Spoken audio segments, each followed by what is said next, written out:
Olá, meu amigo e minha amiga, seja mais uma vez bem-vindos aqui ao nosso canal, guerreiros sobreviventes do INSS. Nós vamos abordar aqui, tirar dúvidas para muita gente que está em incapacidade total e permanente, incapacidade temporária, sobre reabilitação profissional do INSS. A aposentadoria por invalidez é um benefício concedido para aqueles segurados que estão totalmente incapacitados para a sua função ou para qualquer outra atividade insusceptíveis de reabilitação. E a incapacidade temporária também. Esses segurados, eles estão impossibilitados muitas vezes de exercer a sua função, mas eles também podem ser readaptados, reabilitados para uma nova função. Contudo, antes de conceder, por exemplo, a aposentadoria por invalidez, o INSS deve buscar alternativas do segurado para o mercado de trabalho, sendo a reabilitação uma dessas tentativas. É a mesma coisa que no caso da aposentadoria da incapacidade temporária do auxílio-doença. Antes, por exemplo, o perito, mesmo sabendo que as condições desse segurado é para uma aposentadoria por invalidez, ele encaminha para a reabilitação profissional para tentar fazer com que esse segurado seja readaptado para uma nova função. Agora, casos de alta médica na incapacidade temporária e na permanente dentro da reabilitação profissional, isso é um problema que está sendo muito sério e anda acontecendo bastante. Então você deve ficar antenado aqui no vídeo para saber como lidar com essas dificuldades. As perícias médicas realizadas durante o processo de reabilitação, elas têm um papel, segundo o INSS, fundamental para avaliar a capacidade de trabalho. O objetivo dessas perícias é determinar se o segurado, após passar por um tratamento ou tratamento, está apto a retornar ao mercado de trabalho em uma nova função ou atividade adaptada à sua condição de saúde. O problema é que os segurados, eles não estão fazendo nenhum tratamento e nenhum treinamento dentro da reabilitação profissional. Está tudo parado. Nos casos em que a perícia conclui, quando há perícia, que o segurado recuperou a capacidade laborativa, ele pode receber uma chamada alta médica. Isso significa que o segurado é considerado apto a retornar ao trabalho, seja na área que ele trabalhava, na função original, ou numa outra função diferente que não agrave as suas limitações. A alta médica na reabilitação do INSS, ela pode gerar diferentes desfechos. Em alguns casos, o segurado aceita a decisão e retorna ao mercado de trabalho. Seja um antigo emprego, seja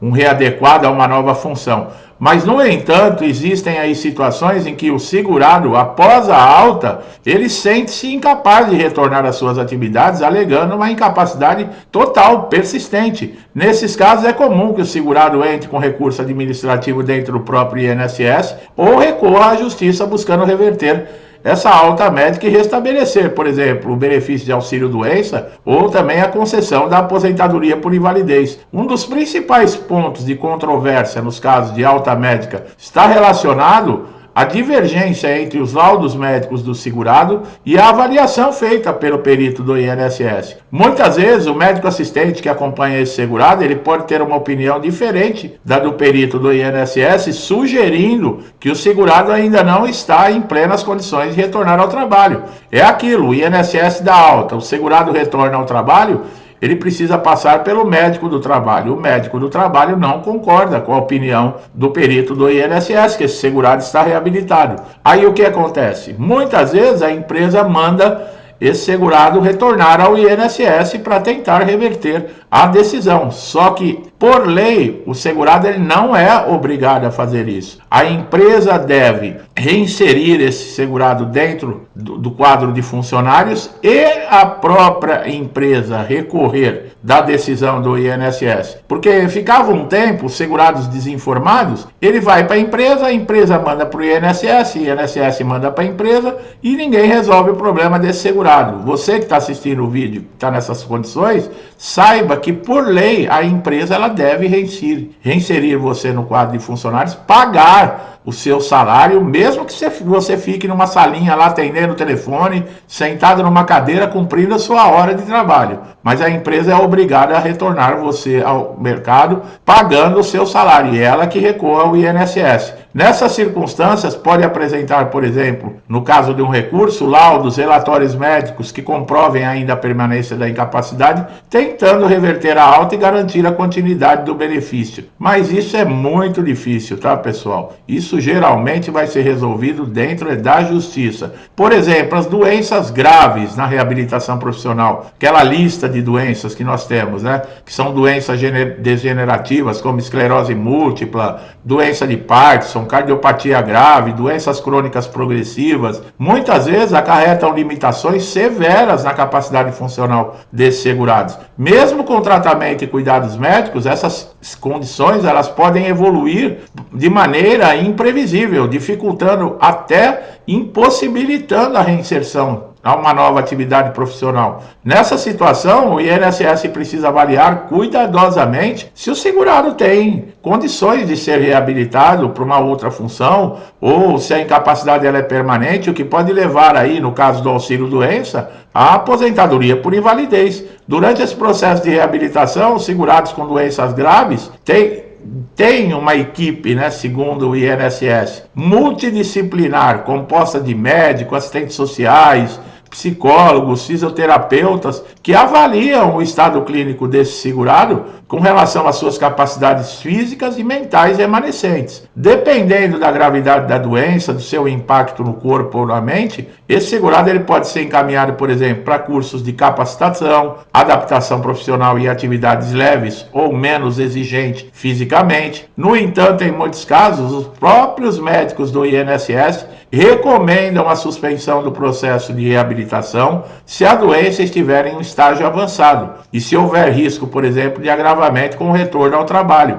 É o correto. Nesses casos, se você tiver de auxílio-doença, você sai aposentado por invalidez. Além disso, o INSS e a Justiça, em alguns casos, adotam uma postura mais protetiva com relação aí às doenças graves, especialmente quando há diagnósticos desfavoráveis às condições também serem irreversíveis. Nesses casos, mesmo que o segurado possa desempenhar funções limitadas, é comum que a incapacidade para o trabalho seja considerada total e permanente. Essa abordagem visa proteger o segurado de esforços ou atividades que possam agravar ainda mais o seu quadro de saúde e garante também que tenham acesso a uma renda estável, né? Por exemplo, a aposentadoria por invalidez, ao invés de se submeter aí a um processo de reabilitação que não vai ser viável a nenhuma função devido à gravidade da doença. Outro aspecto importante da alta médica é que não é definitiva. Se o segurado retornar ao trabalho e verificar que a condição de saúde piorou ou a função adaptada não é compatível com as suas limitações, ele pode solicitar uma nova avaliação pericial. Olha aí, pessoal, muita informação que uma grande parte dos segurados não sabe. Dependendo do resultado dessa nova perícia, o segurado pode voltar a receber o benefício de incapacidade e, em casos mais graves, ser encaminhado para a aposentadoria por invalidez. Esse processo reflete aí a complexibilidade e subjetividade das decisões periciais, mostrando que o retorno ao trabalho após a alta, ele deve ser feito de forma cautelosa, considerando a real condição de capacidade desse segurado. Nesse processo, o segurado passa por tratamento, cursos, orientações. O intuito é de aprender novas habilidades e funções que sejam compatíveis com as suas limitações físicas ou psicológicas. Apenas quando a reabilitação não é possível que fica claro que não pode exercer nenhuma atividade. Nesses casos, como nós falamos, né? Ele pode sair da reabilitação profissional, recebendo, no caso, o aposentado por invalidez, dando continuidade no recebimento do seu benefício, e se for de auxílio-doença, passa a ser um aposentado por invalidez. Você quer saber mais sobre aposentadoria por invalidez? Se tem problema com relação aí a valores menores, né?